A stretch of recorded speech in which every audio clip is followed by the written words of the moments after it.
Every empire collapsed the same way, not with one mistake, but with just one more.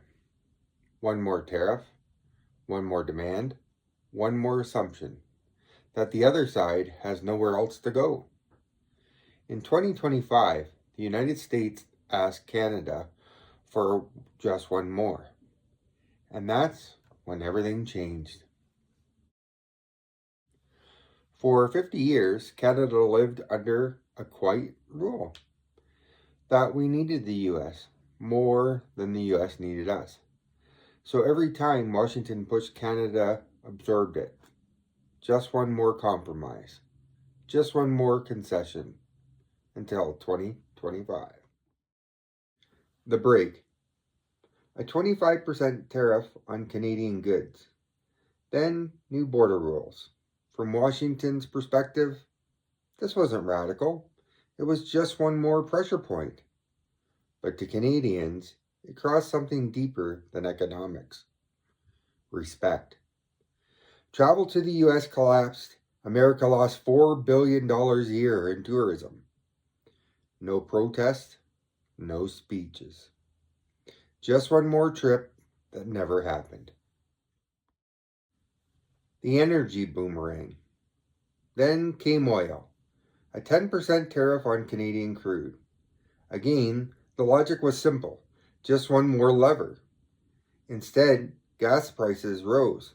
Not in Canada, but in US swing states. That's when the boomerang came back.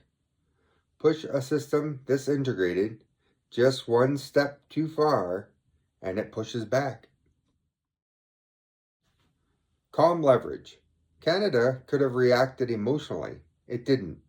Under Prime Minister Mark Carney, Canada did something unexpected. It stopped playing the one more game. Ottawa dropped retaliatory tariffs, not as a surrender, but as a signal. Canada wasn't desperate. It was done escalating. Instead, it built quietly. Mexico, the European Union, at home, unity followed. Carney's approval rating hit 62% because Canadians saw restraint where they expected panic. The $1 trillion pivot. Then Canada made a decision that can't be undone. A $1 trillion sovereignty investment.